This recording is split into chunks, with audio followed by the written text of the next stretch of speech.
You have found a way into the throne room, only to discover it ransacked, vandalized, and with 3 devils occupying it, 2 soldiers with masked helms and longswords, and an imp named Yisvanu.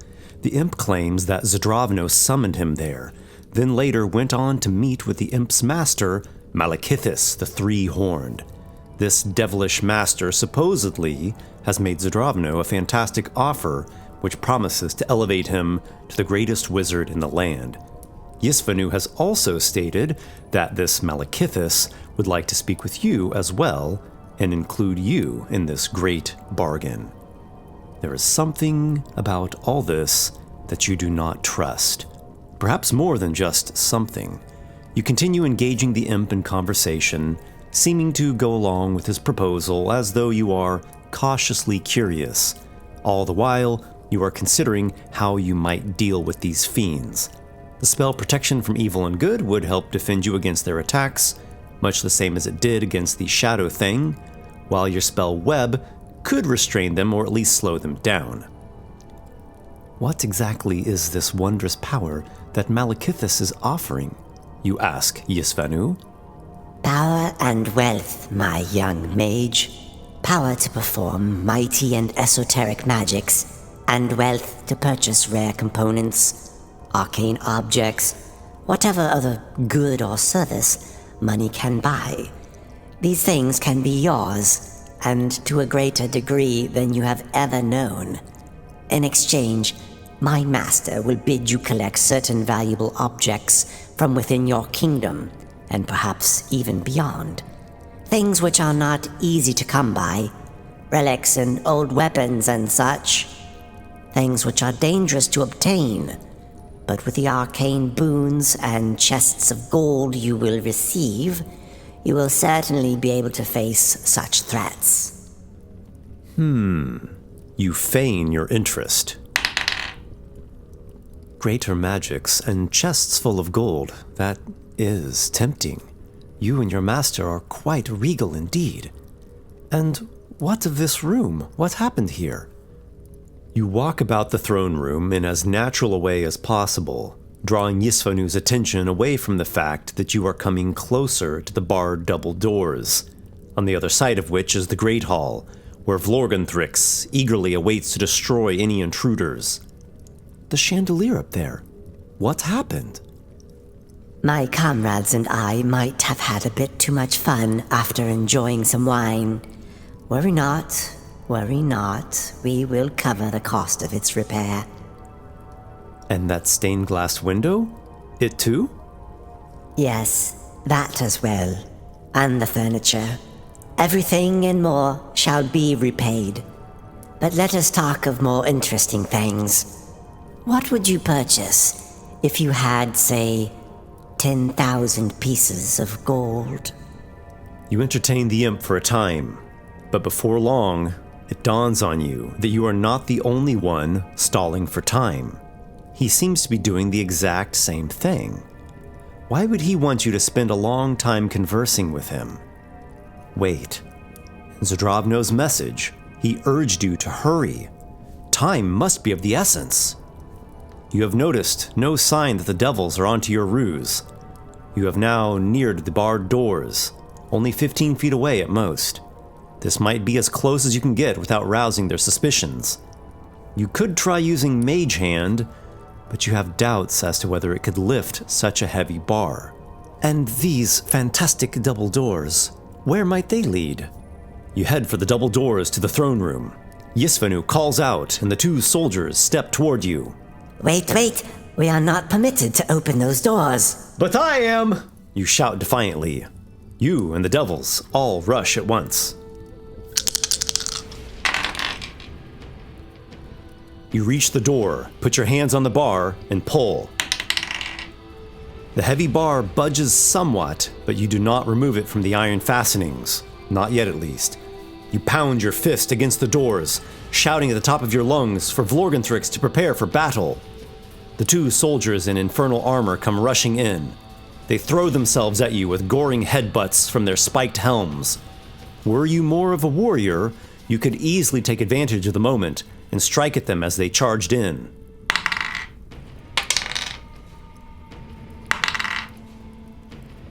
The first one slams into you with its spikes, while your mage armor blocks the second one. Lucia bounds past the throne and between a soldier's legs. Her back arches, and she hisses at the devils. Yield now, mageling. Up with your hands, and we will show you mercy. Yisvanu shouts for you to yield as he flies through the air. You do not trust anything he says, and refuse to surrender. He flutters within inches of you, and his barbed scorpion tail strikes. When it does, Lucia rears up and bats at it with her claws. She tries to hinder the imp's attack, but he maneuvers his tail past her with agile precision. The stinger jabs you painfully, and the imp's venom comes on like fire.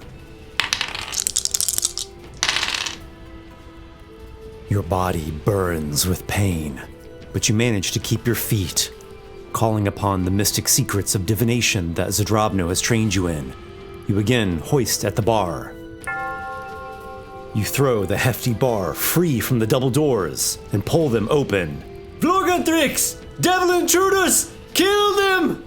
The bronze Cyclops' head is already gazing in your direction with an intense flare in his single eye. Die, fell intruders! You dive to the side, just as an incredible blast rushes in. Blinding whiteness overtakes your vision for an instant. When you see again, the imp is nowhere in sight. The two soldiers come rushing at you, spiked helmets lowered. It then combines the gore with a slash from its sword. With hellish accuracy, the blade still manages a small cut, even though your mage armor repelled the worst of it.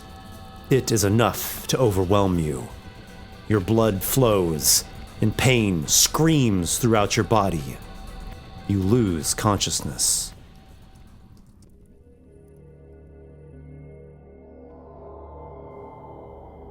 From the darkness appears red flames leaping up from pits. Writhing souls hang upside down from chains in a vast cave, and they agonize as the hellfire sears them from below. From a cave ledge, an imp cackles, delighted to no end by the damned people in torment. The imp turns to you, its maniacal voice laughing and laughing. Where are you? What has happened? The little devil jumps down from the ledge, heading straight for you. Panic takes hold, and you break into a sprint. The sinister cackling grows closer and closer. You stumble into an adjacent cave, tripping on a crack in the ground. There's Zdravno. You see him standing before a great column of flames.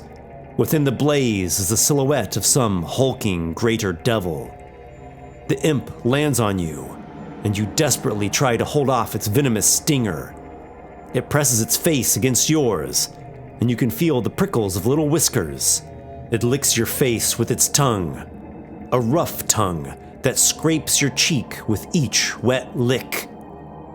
Gasping in dread, you open your eyes. You are lying on the hard floor of the throne room, with Lucia licking your face in her attempt to wake you. Nearby, the large hearth crackles with fire. The devils are not here. You feel awful.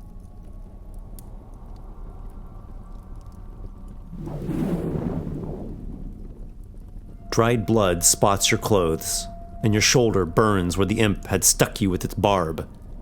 You give Lucia a little pat, and with a groan, pull yourself to your feet. You shuffle into the great hall and slump down at the table near Vlorgonthrix. So you yet live. I thought you were going to perish. Did you kill the imp? And the two others? Yes, the creatures are defeated. You see no sign of the imp, or the soldiers. Nothing at all. You ask Vlorgonthrix if he is sure. I struck the little monster with a disintegrating ray. It was vaporized. I then did the same to the two armored ones. You might have only wounded the imp, which then turned invisible and fled. You dare doubt my ability? Surely I need not give you a further demonstration of my powers. You have not the strength nor the will to argue with the Bronzen Cyclops. Though you know that you should not be wasting time, you have to rest. You look over yourself, and fortunately you do not seem to have sustained any serious wounds, but rather a number of lesser ones. Even the poison stinger wound is already beginning to fade to a dull ache. You spend some time resting and procuring food and water from the kitchen. There are several victuals still in acceptable condition. You eat a hunk of cheese, some hard biscuits with butter, and 2 apples.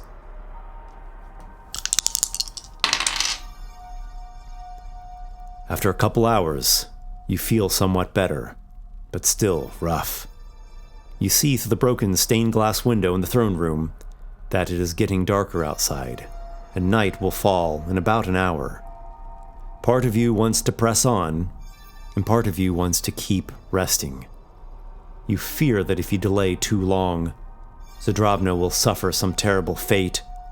At the same time, you fear that if you were to encounter more dangers, you might be easily overwhelmed in your weakened state, or you might slip up on some puzzle with your body and mind exhausted as they are.